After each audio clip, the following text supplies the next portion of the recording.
Hey guys, MATH6610. Just want to put up a brief video, just run through the syllabus with you and give you an idea what I'm expecting for this class. This is MATH6610, again, fall 2016.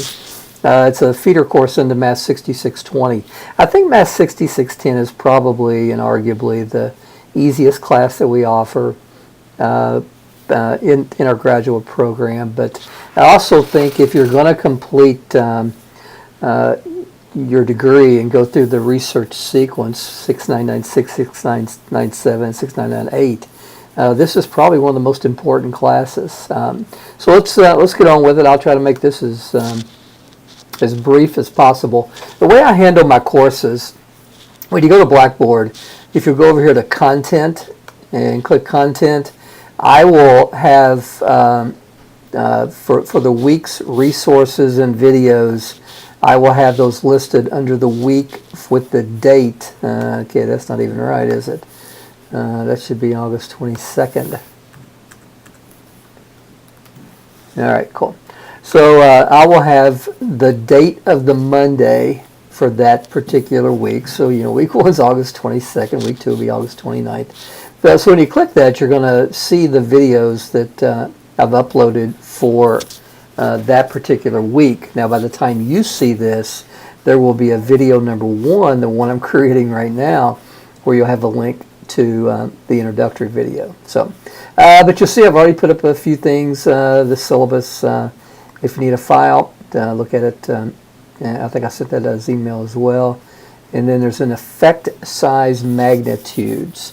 We learned early on that just statistical significance doesn't tell the whole story, because statistical significance is impacted so greatly by sample size. So effect sizes are something that is always published or included in a publication of the nature that we will be ultimately doing in 6996, 6997, and 6998. Now, having said that, let me click the syllabus and open it up, and just go through some things with you. And guys, I'll try to keep it pretty brief. Let's get a little larger. All right, gang. It's a 2-credit hour course, so you can expect to watch about an hour and a half to 2 hours of videos per week, probably closer to an hour and a half. You'll have 4 assignments and 2 exams, which I'll explain to you a little later. My office hours, I'm in my office physically, Mondays 3 to 5. Wednesdays I'm available 2 p.m. to 4 p.m. Guys, Mondays and Wednesdays I usually get in my office about 7:30 and leave about 6. So if you're on campus, stop by and we'll do some stats together. But remember, online courses, Google Hangout sessions are offered as needed. Catalog description, you know, I'm certainly not going to sit here and read that to you, but it's this class just introduces multivariate statistical techniques that pop up in education research. We'll start out with things as simple as a chi-square, t-test, move into ANOVA, two-way ANOVA. We don't get into three-way ANOVA, and ANCOVA, repeated measures. Get into some non-parametric techniques, so it's kind of a cool class. It's something that is clearly applicable. Textbooks, neither one of these are required. However, if you are going to go on through and complete your degree, if that's your goal, not just to get the 18 hours, then you should really strongly consider buying those 2 books. Okay. Software, I use R, so guys, you're going to need to download R. You probably already have that from your summer classes, but if you don't, there's the website, and you're going to select a CRAN in the download process, and I use stat.ucla.edu.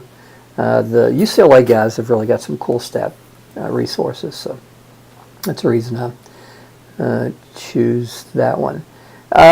Computer hardware and software, pretty much what this says is, you need to have a computer that works and internet that works, which should be kind of clear considering it's an online class.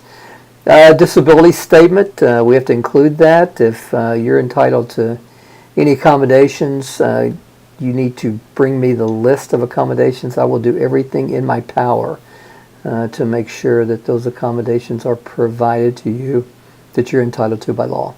Class policies, guys, get stuff turned in on time. I don't know why I said most assignments will be submitted via email as a scanned attachment. All assignments will be submitted via email as a scanned attachment. We've had some issues with, well,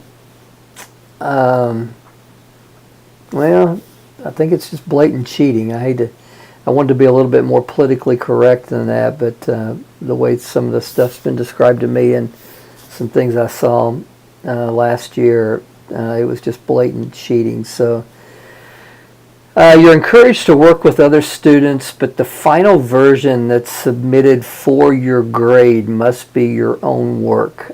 There's some wacky things that have happened recently that I'm not real happy with, and so guys, do the right thing. We're going to start watching this much more closely. You're expected to attend both on-campus sessions. I'll go ahead and tell you now when those are. One of those is October the 15th. That's a Saturday. And December the 10th. That is also a Saturday. So Dr. Defcoda, I'm sorry, not Dr. Defcoda, Dr. Desario is also offering his on-campus sessions those days as well. So if you're taking both classes, don't need to make multiple trips. Guys, you're expected to be proactive, inform me when difficulties arise. Don't come up and miss your exam and then come up 2 weeks later and say, well, I was having some problems. Be proactive. Let me know what's going on. Grading, your course grade will be based on your performance in 4 assignments, 40%, and your 2 face-to-face exams are 60%. There is a chance I may give your final exam as a midterm, no promises, but there is a chance that I may do that. And trust me, you will sign your life away in terms of promising that you're going to work by yourself and get no help from any other sources other than me. So that is a possibility, but we may do face-to-face too. I don't know. Haven't decided yet. So timeline and due date, you can see that your first assignment will be given to you somewhere around the 5th week, September 19th. So you have assignment 1, 2, 3, and 4, and you have your 2 exams, as I talked about before. Some important dates, there's, I guess the last day to withdraw from a class is November 2nd. And so we've got a few days that we're closed, Labor Day, of course, over Thanksgiving. I think Thanksgiving falls in this 14th week, and I put down that there will be more on repeated measures. I usually try to upload no videos on November the 21st. Let me tell you the rationale for that. Somewhere back in October, there's a fall break, and the university is open, but there are no classes, I think, on a Wednesday, Thursday, and Friday. So we ignore that as an online class and just keep going, again, ignoring it because you don't come to campus for your classes. So what I like to do, instead of using those 3 days back in October, I like to use the 3 days the week of Thanksgiving and upload no videos. So chances are the week of November 21st, which is Thanksgiving weekend, I will give you off that week. And if I forget, just just remind me. But I don't think I'll forget. All right, gang, it's going to be fun. This is a good class. It's if you're willing to put in a couple hours a week watching videos and take good notes as you're watching the videos, that way when it comes time to do your assignments, you're not thumbing through videos trying to find the code and trying to find the the theory. But guys, I guess that's about it. If you need me, call me. Stay in touch. If you need a Google Hangout session, just let me know. We'll get online and do one. Or again, you can call or email. So that's it. Take care.